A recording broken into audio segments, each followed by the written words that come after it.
Já há algum tempo nós temos compartilhado da palavra no livro de Tiago. Acho que hoje deve ser a 13ª ou 14º assunto que nós temos nesse livro pequeno, mas tão importante. Então a palavra diz assim: de onde procedem guerras e contendas que há entre vós? De onde, senão dos prazeres que militam na vossa carne? Cobiçam e nada têm, matam e invejam e nada podem obter. Viveis a lutar e a fazer guerras. Nada têm, porque vocês não pedem. Pedem e não recebem, porque pedem mal, para esbanjar em vossos prazeres. Esse texto e a Bíblia fala de oração e fala de pedir. Como crentes, nós sabemos que podemos usar desses meios de graça. Isso chama-se meio de graça. O que são os meios de graça? Meios de graça é que o John Wesley usou esse termo para nos estimular a crescer na fé. E para crescer na fé, nós temos os meios de graça, que são a oração, o jejum, a leitura bíblica, as reuniões da igreja, os discipulados, tudo que se refere à nossa vida de fé, a Santa Ceia, tudo. E a oração é um desses meios de graça feito para que nós possamos saber que Jesus está presente conosco e para que a gente possa confiar. Então, se você que está aqui, ou você que está em casa, ou que vai de alguma maneira ouvir esta mensagem, quero dizer a você que o mais importante é Jesus. Ele é o nosso maior bem, maior preciosidade. É a partir de Jesus que flui todos os assuntos. É um assunto como esse, por exemplo. Assunto como esse, sem Jesus, não tem nenhum valor, porque vira mero conhecimento inútil, que é como lá Tiago mesmo diz no capítulo 2, que nós compartilhamos aqui uma vez, é como aquele que olha no espelho e se volta para trás e logo se esquece do que viu, não é verdade? Essa figura do espelho é muito interessante. O que é uma fé inútil? A fé inútil é aquela fé tipo espelho. Espelho você olha, dá uma olhadinha, dá uma arrumadinha, vira e esquece do que viu. A fé é diferente, ela parte de Jesus e tem o seu fundamento em Jesus. Ele é o nosso bem mais precioso, certo? Essa semana eu li no devocional Pão Diário. Na devocional Pão Diário estava o exemplo de uma série de filmes que tinha um anel como objeto e que aquele Gollum, ou aquele serzinho, falava sobre o precioso. Alguém já assistiu, já viu isso? Muitos já viram, né? A Lisete viu ali, já viu, né? Lá do Senhor dos Anéis, ele é o precioso, ele olha para aquilo, é o precioso. E aí a autora disse, é verdade, tem coisas preciosas, mas o mais precioso para nós, realmente, é Jesus. Ele é o nosso bem mais precioso, se é que a gente pode dar um adjetivo para ele, precioso. Tinha uma irmã em Guarapuava, já falecida, ela falava que Jesus era o seu cheiroso, e ela orava, falava Jesus, o nosso cheiroso. Aquilo era tão lindo de ouvir, não é? E a gente sempre lembra dela falando do seu cheiroso, aqui é o precioso. Para Tiago, o apóstolo também tinha o seu bem mais precioso, que era o seu irmão Jesus. Tiago era o irmão de Jesus. No começo ele não cria, mas depois ele veio a crer, depois da ressurreição. E Tiago, o apóstolo, já que já falar de oração, vale a pena ressaltar que ele tinha um apelido de joelhos de camelo. Por que ele tinha um apelido de joelhos de camelo? Porque a história mostra que ele tinha joelhos grossos, e a história e a tradição mostra que era um homem de oração de joelhos. E então deu-se, né, esse apelido, os joelhos de camelo, de tão grosso que eram os joelhos de Tiago apóstolo, porque ele orava.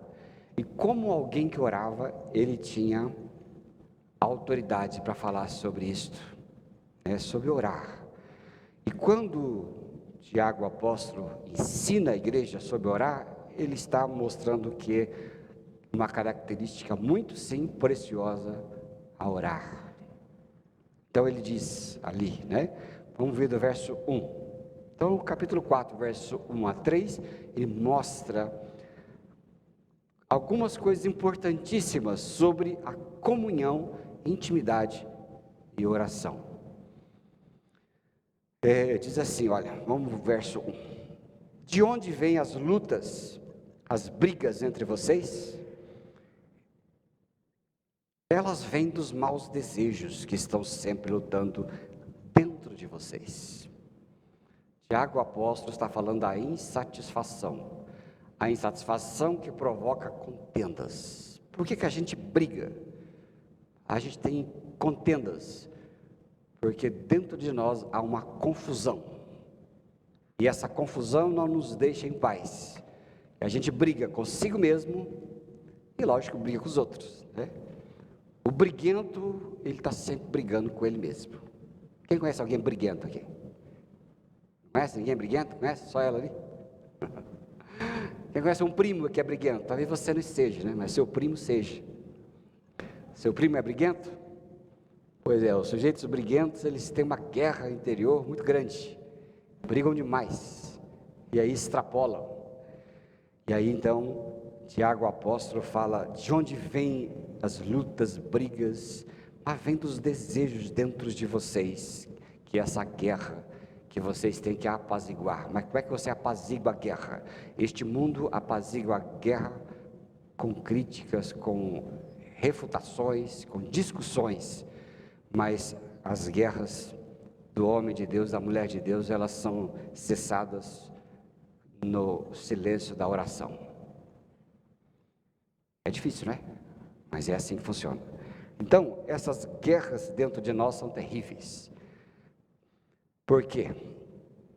Porque aqui a Bíblia diz, né, que o ser humano ele está descontente, em conflito. Conflito com ele mesmo, conflito de quem ele é, conflito com o seu jeito de ser, conflito com o seu jeito de viver. Ele está sempre em conflito, guerras dentro de si. A gente não gosta de quem é, né? Não gostamos de quem somos, muitas vezes não estamos contentes com aquilo que temos, não é verdade? O que temos não é suficiente ou não é adequado, estamos sempre brigando com a gente, estamos sempre competindo com os outros, é uma competição doida entre um e outro. Um quer ser mais rico, mais bonito, mais notado, que faz melhor, que fala melhor, que canta melhor, que apresenta melhor, que dá uma aula melhor, que trabalha melhor, né? Funcionário do mês está lá, né? Você vai lá nos restaurantes, está lá o funcionário do mês, a fotinha do sujeito, da sujeita, que é o funcionário do mês. Todo mundo quer ser o funcionário do mês e quer ser diferente, né? A gente sempre está irritado porque as coisas não são do nosso jeito, então a gente está sempre com aquela guerra interior que não nos deixa satisfeitos, e é esta guerra que tem que cessar, e ela tem que acabar, né? Porque a militância da carne e das suas concupiscências enganosas, olha que palavrão, né? Concupiscências, o que será que é isso, né? A concupiscência é aquela desejo desenfreado, né? Aquela mania de querer, de desejar, aquela concupiscência que nos deixa buscando sem freio as coisas, sem limites. É isso que é essa palavrinha concupiscência que a Bíblia fala em muitos lugares. E ou trocando em miúdos, muitas coisas que nós queremos e achamos necessárias, elas são dispensáveis pela palavra de Deus quase em todo o tempo. Isso que é concupiscência, querer aquilo que não é tão necessário, mas é do desejo, né, de nossa vida. E a gente quer sempre. Só que a palavra de Deus geralmente dispensa. Porque tudo que temos e que precisamos para ter uma vida satisfeita está disponível a nós. Já parou para pensar? Ela está disponível. Por que nós somos infelizes e guerramos dentro de nós? Fazemos uma guerra interior toda. Nós fazemos porque vivemos insatisfeitos ao extremo. Porque o pecado nos tornou insatisfeitos. Quando Deus criou o mundo, nosso Pai criou o mundo, Ele criou com tudo que o ser humano precisa. Tudo que é necessário está lá, precisa e está disponível. Aí veio a serpente, o pecado, veio a insatisfação e a rebelião, e essa rebelião fez com que o ser humano se tornasse insatisfeito. E quando ele se tornou insatisfeito, ele começou a buscar o que não precisava. Ele começou a buscar aquilo que causava confusão. Ele começou a brigar. Não é? A serpente veio e colocou lá no seu desejo, lá no íntimo do ser humano, aquela guerra. Olha, o que você tem não é suficiente. Você precisa ser mais, precisa ter mais. Você não pode ser só um filho, você tem que ser o dono, você tem que ser o pai. Você não pode ser só o servo que tem tudo, você tem que ser o rei. E aquilo começou a fermentar dentro do ser humano, e ele começou a ser um ser sempre em estado de guerra interior. E é nesse sentido aí que Tiago, o apóstolo, fala: vocês vivem brigando, né, guerreando, se não com os outros, com você. É uma coisa interessante. Às vezes você se vê tão insatisfeito, tão ansioso, né, tão angustiado. Às vezes você se vê preocupado, sem dormir direito, né? Você se vê com tanta coisa, pensando em tanto e tudo, mas na verdade você está naquela guerra interior que precisa acabar, precisa morrer, é alimentar a nova vida. Ontem para os jovens, nosso irmão Cabral trouxe essa palavra de santidade, e ele disse ali um pouquinho uma coisa interessante, que nós temos o velho homem e o novo homem. Depende de quem você alimenta, é que te deixa apavorado. Se você alimenta a velha natureza ela é insaciável. A velha natureza quer sempre mais. A velha natureza briga e ela é anticristo. Mas a Bíblia diz que quando nós nos enchemos deixamos nos encher pelo Espírito Santo e alimentando a nova natureza que Deus nos deu, a velha natureza é abafada. E aí você encontra paz, né? Você encontra vida. E às vezes com a guerra que está dentro de você, por que é? Quem é que você está alimentando mais dia a dia? Quem que você alimenta mais? Qual parte da sua vida você alimenta mais? Porque a maioria das coisas que nós precisamos para viver, já cantamos, né? Que maravilhoso esse cante, menino do céu. Eu boto no carro direto. Só tem isso aí. Só tem esse povo aí. Minha playlist é velha pra caramba. Pensa numa playlist velha. Só tem o Renascer, só tem alguns outros mais aí. E essas músicas são preciosas, né? É tudo que eu preciso para viver, né? É isso aí mesmo. Eu me rendo aos teus pés. O apóstolo Tiago se rendia aos pés do seu Senhor para viver. Ele se prostrava. O que é isso? Rendição. É oração, né? E nós precisamos aprender muito disso. Precisamos aprender bastante. Romanos 14, 17, veja que a Bíblia diz que nós precisamos pouca coisa. Diz assim, olha, o reino de Deus. Vamos ler junto, povo? Estão tão quietinhos aí, né? Precisamos falar mais, né? Vamos lá, todo mundo lendo junto? Abafado com a máscara mesmo? Porque o reino de Deus não é comida nem bebida, mas justiça, paz e alegria no Espírito Santo. Essas coisas você não compra no mercado. Você compra coisas no mercado, coisas que acabam rapidinho. Agora, o que não se compra no mercado e da qual você não pode viver sem, e se você aprender esse segredo, e eu também, seremos muito felizes, é justiça, paz e alegria no Espírito Santo. Essas são coisas que só na loja do Senhor é que tem, disponível. E não é para vender não, é de graça, sabia? Já leu Isaías capítulo 55? Vinde, comam pão, bebam, de graça, sem dinheiro. Tudo é dado. Tudo é dado, né? Então, muito interessante. E quando a gente olha para Jesus, nossa alma se aquieta. As guerras terminam. A guerra interior termina. Quando você olha para Jesus, a guerra vai embora. Para quem é que você está olhando? Qual é o grau da sua insatisfação? Se o grau da sua insatisfação for muito grande, provavelmente você está olhando para a pessoa errada. Está olhando, né, para outras coisas. Está olhando lá para o TikTok, né? Quem tem TikTok aí?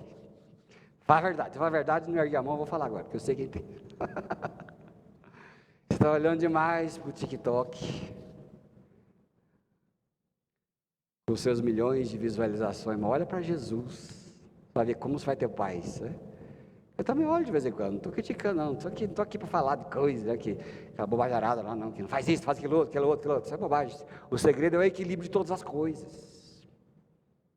TikTok não tira minha paz, de vez em quando eu dou risada com aquilo lá. É muito raro quando lá em casa o povo vê eu dando risada, eu falo, o pai deve estar olhando no TikTok, de vez em quando, né? Mas depende que você olha, dá uma tristeza, mas depende para quem você olha, dá uma paz tão grande. Nós devemos substituir para ter paz, né? Para que você olha? Olha para a televisão? Deus me livre. Está maluco, né? Ficar olhando para a televisão, né? Jornal, coisa errada, está louco. Eu sou que nem Jesus, meu reino não é deste mundo. Vivo neste mundo. Tem coisas deste mundo, mas meu reino não é daqui. Eu tenho um país, que é a Nova Jerusalém Celestial, e eu tenho um governante, que chama-se Jesus. Então, a gente tem que aprender essas coisas, para ficar menos decepcionado, menos nervoso. É ou não é? Tem gente que fica nervoso a ponto de ter ataque cardíaco. Sabia disso? Esse dia ali no jornal, uma coisa muito interessante. Ali no jornal de selecionado, não é essa coisa de televisão que não aparece. Mas um determinado ator lá de Pernambuco descobriu que estava com Covid. Quando descobriu que estava com Covid, ficou tão nervoso que morreu de infarto. Quem viu isso aí? Quem viu? Alguém viu? Ninguém viu? Depois você busca lá. Ah, interessante? Então, qual é a moral da história? A moral da história é a seguinte: às vezes você vê tanta coisa que te deixa nervoso, depois o jornal te deixa nervoso, se eu ficar vendo, deixa. E aquilo dá um negócio ruim, dá uma vontade, dá uma revolta, né, irmão, assim, de ver algumas coisas, não dá? Mas você fala, por que fazem isso? Já fez isso, Ivete? A Ivete fez, porque ela é firme, né? E aí vem, né? Aí o que acontece? O coração palpita. E depende da palpitação, ó, bate as botas. É, não é? Bate as botas. Então são coisas assim que a gente vê. Depende de quem você vê, quem você olha. Cuidado com o coração. Olha as guerras que há dentro de você. Vamos ver agora Tiago 1, verso 2. Diz assim, olha. Vocês querem muitas coisas, mas como não pode tê-las, estão prontos até para matar, a fim de consegui-las. Vocês as desejam ardentemente, mas como não conseguem possuí-las, brigam, lutam, não conseguem o que querem, porque não pedem a Deus. Presta atenção. O apóstolo Tiago diz que a gente briga muito, que a gente mata e faz, e briga, e quer conquistar, e quer fazer de todo jeito, desejamos ardentemente, e a gente não consegue, então fica nervoso, briga e luta. Mas aí ele fala assim, põe de novo lá o verso, irmão, li. Ele fala assim, olha no finalzinho, não conseguem o que querem, por quê? Por quê? Não pedem a Deus. Jesus, o nosso bem mais precioso, Ele fala para você: vocês não conseguem o que querem porque não pedem a Deus. São pobres. Aí eu coloquei lá na internet lá o título, né? Deixe de ser pobre. Foi de propósito. E já, né, dá N interpretações. Mas é bom para despertar a curiosidade. Tiago, o apóstolo, está dizendo exatamente isso: deixe de ser pobres. Como assim pobres? Pobres porque os crentes não têm muitas coisas necessárias. Não estou dizendo coisas supérfluas. Não estou dizendo meu querido New Beetle que eu não tenho. Posso até pedir de vez em quando. Não estou dizendo essas coisas supérfluas, tolas. Estou dizendo para você pedir uma viagem junto com o Jeff Bezos como turista em volta da terra. Não precisa pedir isso. Estou falando essas coisas. Estou dizendo coisas para viver satisfeitos, para viver bem, para ver o que é sua necessidade. Porque a Bíblia diz assim, olha, Romanos 8:32, aquele que não economizou seu Filho único para nos salvar, e nos deu a salvação, não nos dará também, junto com esse Filho, todas as coisas? Que todas as coisas são essas? Todas as coisas. O dinheiro para você vir para a igreja, nesse tempo, né, nós estamos no centro, a maioria de vocês para vir aqui, você gastou para vir aqui. Estou dizendo, o almoço daqui a pouco, o seu frango que você vai comer daqui a pouco, né? Passar ali, comprar um franguinho, rasgar lá com maionese, é ou não é verdade? Quem vai fazer isso? Só a Adelinda? Eu também, a Valmir. Que são todas essas coisas? O emprego de amanhã. Que são todas essas coisas? A saúde. Que são todas essas coisas? As coisas que vocês e eu precisamos viver. Não são as coisas voluptuárias. O que é essa palavrão? Voluptuárias é aquilo que você deseja de volúptuo, né? De coisas que quero ter, porque quero e acabou. Essas coisas, são as coisas que Tiago fala, porque Tiago, o apóstolo, foi ricaço, ele foi suprido. Aliás, ele foi até martirizado. Mas ele tinha todas as coisas que ele precisava. Ele tinha, inclusive, eu creio, na hora da martirização, se é que existe essa palavra, ele tinha até paz para se entregar pelo seu Senhor. Até paz ele tinha. Porque nem a paz lhe foi economizada na hora de ser morto por causa do seu Senhor, Jesus. Ele tinha todas as coisas. Então, o Tiago fala, deixa de ser pobre, peça. E eu me lembrei da parábola do pai pródigo. Não é parábola do filho pródigo, não tem filho pródigo, é pai pródigo. Pai pródigo em quê? Em perdão, pai pródigo em vida, pai pródigo em tudo, né? Em amor, é o pai pródigo. Prodigiosidade é dadivosidade. Aquele pai pródigo olhou para o filho, e o filho mais velho ficou irritado, porque o pai, que era pródigo em generosidade, pegou o filho mais novo que voltou da sua bagunça, e colocou um anel no dedo, matou lá o bezerro especial para o filho que voltou, e o filho mais velho chega para o pai e diz assim, e o pai diz, que está aqui emborrado aí? Já falou isso para o seu filho, para sua filha? Está emborrado por quê? Está emborrado. Aí ele falou, estou emborrado porque eu estou aqui, 50 anos, vivendo com você, e você nunca matou esse bezerro para eu comer, e agora chega esse devasso, você dá tudo para ele. E aí o pai que diz, meu filho, você sempre morou aqui em casa, tudo que tem aqui é teu, você não comeu, você não bebeu, você não matou o bezerro porque não quis, porque você tem um coração pobre, miserável, e agora esbanja, né? Agora você é pródigo em miséria junto para o seu irmão também, porque tudo que você tem aqui é teu, mas você vive como pobre, é um rico pobre. Aí talvez tenha caído, né, caído a ficha no sujeito, né, para os mais jovens ter completado o download na cabeça do sujeito, e aí ele entendeu que era rico, mas estava vivendo como pobre. Então Tiago está dizendo assim, ó, vocês têm que deixar de ser pobre. Fala para nós, deixar de ser pobre. Pobre por quê? Porque vocês não têm, vocês são insatisfeitos, vocês estão, porque vocês não oram, porque vocês não pedem. Você viu? Não estou inventando. Está escrito ali desde 2, 3 mil anos antes de eu nascer, está escrito. Vocês não têm porque não pedem. Para falar a verdade, você já pediu o que você necessita? Está nervoso com sua conta aí de luz, com o seu aluguel? Você está nervoso com as contas a pagar aí, que você tem no mês? Você acha que é só você que tem conta para pagar? O mundo não tem? Você está o quê? Aí está preocupado, ficando sem dormir? Mas você pergunta a você já orou por isso? De verdade? Já se ajoelhou lá e falou assim, Senhor, eu preciso pagar a conta tal. Eu preciso ir no mercado comprar coisas para eu comer. O Senhor me dá? Já orou por isso? Porque o crente fica tão crente, tanto tempo, que daqui a pouco ele chega um tempo que não ora mais. Isso aí é comprovado. O crente, quando ele fica mais crente, pior crente ele fica, porque nem ora pelas suas necessidades. Aliás, ele para até de orar frequentemente.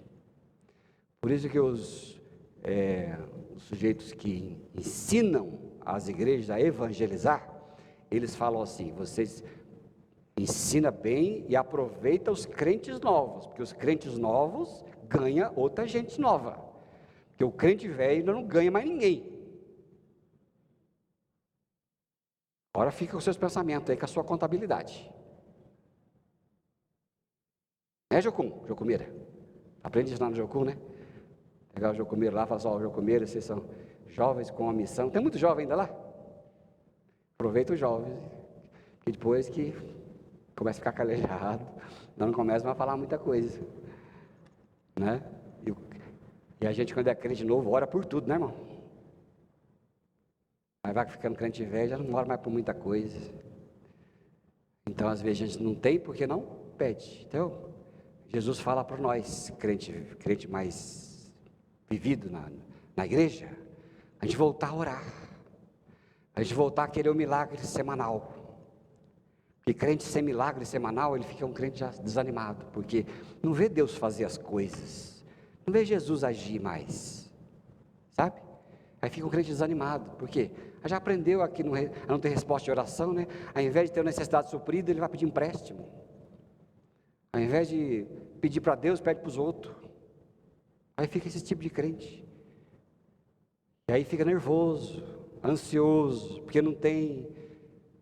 Mas a Bíblia diz assim, por que vocês estão nervosos, ansiosos? Não tem, porque não pede. Vocês não pedem. Vocês são crente pobre. Então, a gente tem que deixar de ser pobre e pedir para o Pai. Amém? Quantos estão sentindo estimulados agora? Assim, eu vou pedir mais para o Pai, eu vou ter mais coisas. Quantos estão? Então, eu estou. Isso aqui para mim foi a lição. Hoje eu falei para Jesus, Jesus do céu, eu preciso pregar essa palavra e eu preciso viver mais do que pregar. Me ajuda. Tem misericórdia desse pastorzinho. Mas vou chegar lá. Sempre. Verso 3. E quando pedem, não recebem, porque os seus motivos são maus. Vocês pedem coisas a fim de usá-las para os seus próprios prazeres. Não pede, quando pede, pede mal. Aí vai de cada um de nós, né, irmãos? Ter discernimento. Quanto mais oração e comunhão com o Espírito Santo, você vai saber o que é certo pedir. Tem que saber o que pedir certo. Como é que você pede? Então eu vou fazer a pergunta a vocês. Vocês têm certeza de que tudo o que vocês pedem é bom para você? Ó, presta atenção, responde para você mesmo. Você tem certeza, aí você também que está em casa aí, ó, presta atenção. Vocês têm certeza de que tudo que vocês pedem é bom para você? Será que aquele empréstimo que você está pedindo é bom para você?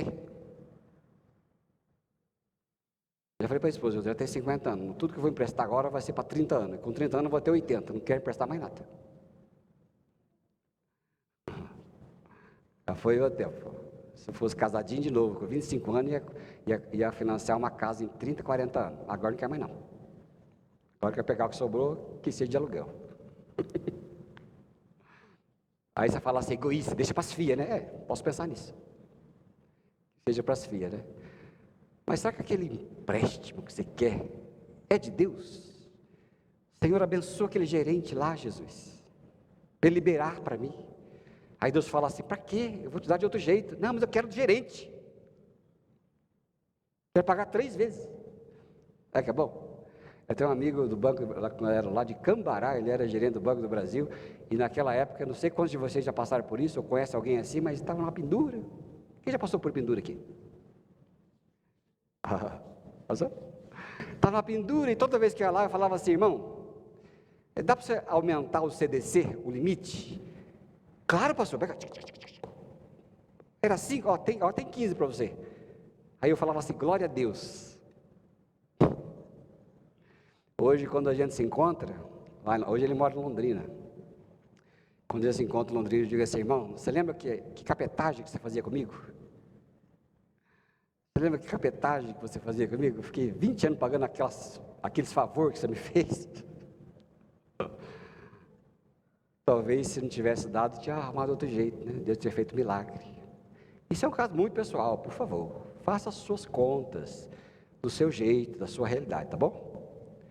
Será que aquele relacionamento problemático que você insiste é de Deus? Você pede tanto para dar certo? Será que é para dar certo mesmo? Será que é para resolver? Será que não está dando certo, não é algum sinal? Mas está insistindo? Será que aquela mudança para aquele casarão novo é mesmo necessário? Será que é de Deus? Ai, Deus, me dá, eu vou conseguir pagar, me dá. Será que é de Deus mesmo? Será que não é voluptuário? Voluptuário é aqueles desejos, já, volúpia. Quando você consegue, já se arrepende logo em seguida. É coisa triste, o ser humano não tem. O ser humano, gente, é complicado demais. Vou fazer aquela cirurgia. Será que é necessária mesmo aquela cirurgia? Conheço muita gente falar assim, se pensasse bem, eu tinha feito aquilo. Será que era mesmo necessário? Sei lá, um monte de coisa, né? Então, às vezes Tiago fala, e vocês não pedem, quando pedem mal. Será que não é melhor ler a Bíblia para saber se para pedir certo? Como é que eu pediria certo? Sabe o que Jesus faria no meu lugar? O que os discípulos de Jesus fariam no meu lugar? Se precisasse das coisas, se precisasse das pessoas. O que será que ele faria? O que Jesus faria? Porque às vezes a gente pede coisa para o Senhor, Ele não quer dar. Vou ler uma historinha aqui para vocês, presta atenção. Eu achei muito legal. Vocês vão gostar também. É a história de John Wesley, uma vez que ele estava na Irlanda. Então diz assim, olha, apanhado por uma forte chuva de verão na Irlanda e sem ter onde se abrigar, Wesley correu para uma cabana e conheceu algumas pessoas que estavam se escondendo da chuva e acabou conversando com uma família. Nesse dia, Wesley ouviu um estranho relato de uma mulher chamada Prudence Nixon, sobre o seu marido George, falecido. Em novembro do ano anterior, num domingo à noite, o marido orava fervorosamente, desejoso de partir e estar com Cristo. De madrugada, ela percebeu o marido com o corpo endurecido, sem sentido e sem movimento. Supondo-o morto, orou com grande fervor e clamou por quase meia hora assim: Senhor Jesus, me devolva o Jorge, não o leve. O marido então abriu os olhos e disse enfaticamente: melhor seria se você tivesse me deixado ir. Entendeu? Zangado, ele começou a maldizer e a blasfemar. Durante dias, pareceu estar possuído por um espírito ruim. No final daquela semana, sofrendo terrivelmente com aquela situação, a mulher orou assim então: Senhor, estou disposta a entregá-lo a ti. Na mesma hora, o marido recobrou o entendimento, eternamente agradecido, beijou a sua esposa, deitou-se e morreu. Entenderam? O homem já estava lá no fim, ele queria morrer. A mulher orou: não, não, não, não, não. Tá bom, pega de volta. Aí pegou de volta, o marido olhou e falou assim: o que você fez, mulher? Agora você vai me aguentar. Agora o homem ficou um mal-humorado, que é um bicho. A mulher falou: o que eu fui fazer, meu Deus? Devia ter morrido essa peste. É ou não é? Aí ela falou: vou entregar de uma vez. Ó, Jesus, leva. Aí quando ela entregou, o homem descansou. Por isso que às vezes, em muitas ocasiões, a gente tem que entregar a vontade do Pai. É difícil às vezes: não quer, não vai, fica, não vai, fica. Lá em Londrina, conversando com um pastor, lá num cemitério. Ele falou que orou tanto por uma pessoa da igreja dele lá, que a pessoa sarou da Covid. Aí ele falou assim: mas olha, não sei não, você não deveria ter ido. Virou na giraia, não sei se você sabe o que é isso. Você sabe o que é virar na giraia?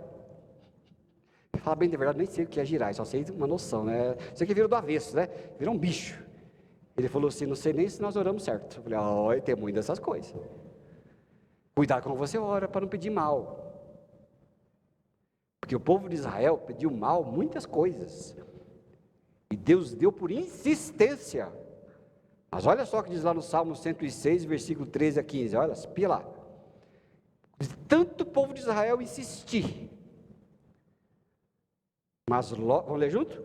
Mas logo esqueceram o que Deus tinha feito e agiram sem esperar o seu consentimento. Olha, irmão, pode ir. No deserto, eles se deixaram levar pelos seus desejos e puseram Deus à prova. E então Deus deu o que pediram, mas lhe mandou também uma doença terrível. Essa versão não é muito o que eu gostaria. Vou ler como está na minha, olha.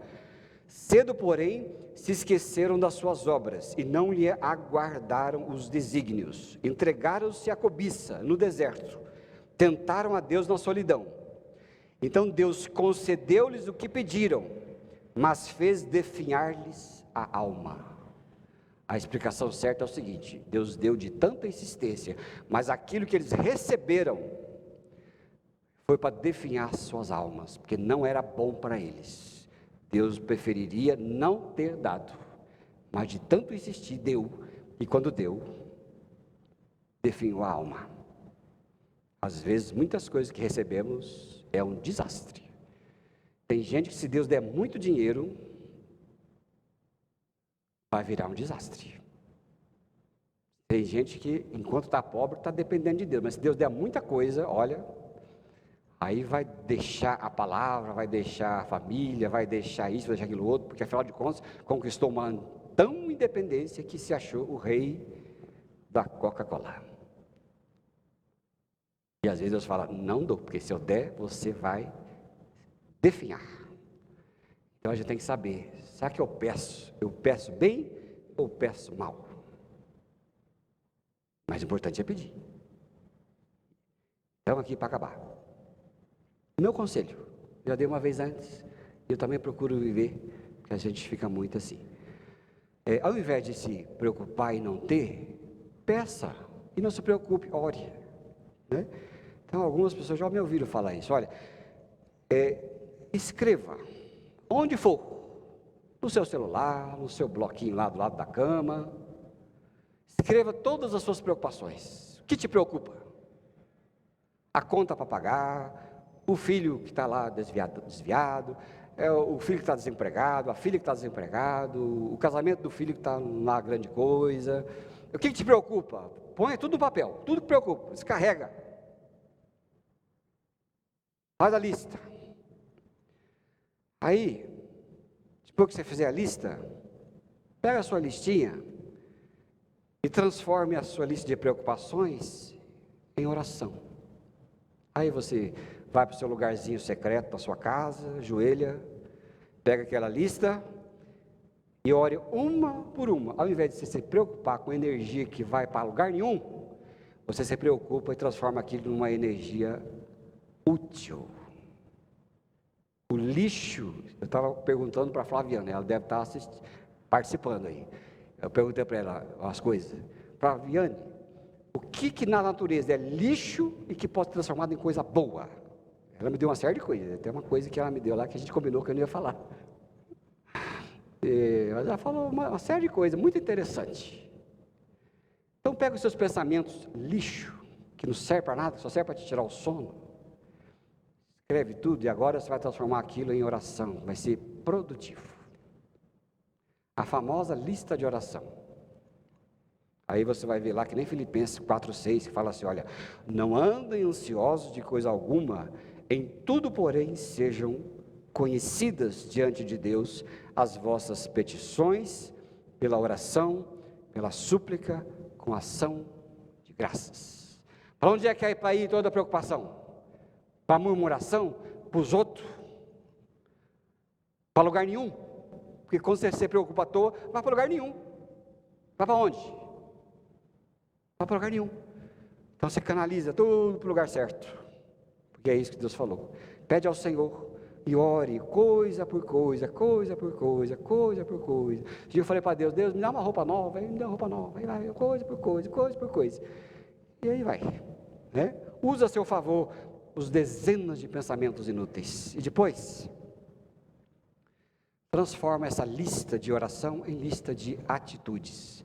Faça o que estiver ao seu alcance, para trabalhar as situações, para trabalhar as circunstâncias. Pega do pior para o melhor. Pega do pior cenário e melhora ele e faça o de melhor. Porque quando você parte do pior, nada mais pode piorar. Tudo que você fizer de atitude vai melhorar. E aí você vai fazer a coisa certa. Amém, queridos? Certo? Então, quando a gente transforma nossas preocupações em orações e atitudes, a ansiedade que nos paralisa, a guerra interior, ela cessa e é substituída pela paz de Deus que excede todo o entendimento. Ouviu? Dá para colocar de última hora aí Filipenses 4:7? Olha só, e aí quando você faz tudo isso, você vai viver em paz. E essa deve ser nosso objetivo. Vamos ler junto? E a paz de Deus, que ninguém consegue entender, guardará o coração e a mente de vocês, pois vocês estão unidos com Cristo Jesus. Amém, querido? Então vamos deixar de ser pobre? Quem quer assumir esse objetivo aí? Erga a mão assim, eu quero deixar de ser pobre. Aí, maravilha? Maravilha. Vamos enriquecer a vida? Vamos deixar de ser pobre de verdade? Vamos ter a provisão de Deus para a nossa vida? Então, de onde procedem as guerras e contendas que há entre vós? De onde senão os prazeres que militam na vossa carne? Cobiçam e nada tendes, matam e invejam e nada pode obter, vivem a lutar e a fazer guerras, nada tem porque não pede, pede e não recebe porque pede mal, para esbanjar em vossos prazeres. Mas que o Espírito Santo agora nos ensine, primeiro, nos estimule a orar sempre, e a sermos abençoados com paz. Amém, irmãos? Quero orar com você em nome de Jesus, né? Eu sei que você deseja ter um espírito de oração, porque a maior dificuldade que nós temos hoje é orar. Orar é uma luta espiritual, porque nada neste mundo colabora para que nós, seres humanos, oremos. Nada. Nós temos aparelhos demais, nós temos internet demais em casa, nós temos mais desejos do que as 24 horas do dia permitem que você faça. Você, quando chega em casa, tem certeza, no dia de uma tarde de folga, você fica tão perdido em tanta coisa que desejaria fazer, que é capaz de não fazer nada, porque fica incapaz de escolher as prioridades. E aonde a oração fica em tudo isso? Em lugar nenhum. Então, isso é uma batalha espiritual. Você deve orar ao Espírito Santo, me ensine a orar. Separa com todas as forças da sua vida, com toda a determinação da sua vida, Separa a sua meia hora, o seu 15 minutos, a hora que for. Mas vá orar, irmão, e deixa de ser pobre. Porque senão você vai passar essa vida se arrastando e morrer de repente. É assim que funciona. Essa é a vida moderna. Então eu quero orar com vocês que estão aqui, orar vocês que estão em casa e orar juntos. Eu mesmo vou orar por mim mesmo. Que Deus nos abençoe com a capacidade de orar. Vamos ficar em pé? Em nome de Jesus. E eu quero que você que não conhece a Jesus Cristo, que está aqui, ou que vai assistir, Jesus é seu maior bem, viu? O maior bem que você tem. Não são coisas, porque Ele é a fonte de tudo. É Jesus que você deve ter. Mais do que sua profissão, mais do que seu emprego, mais do que a sua pós-graduação, sei lá o quê. Jesus, porque Ele vai te sustentar em qualquer situação. Quero orar com você.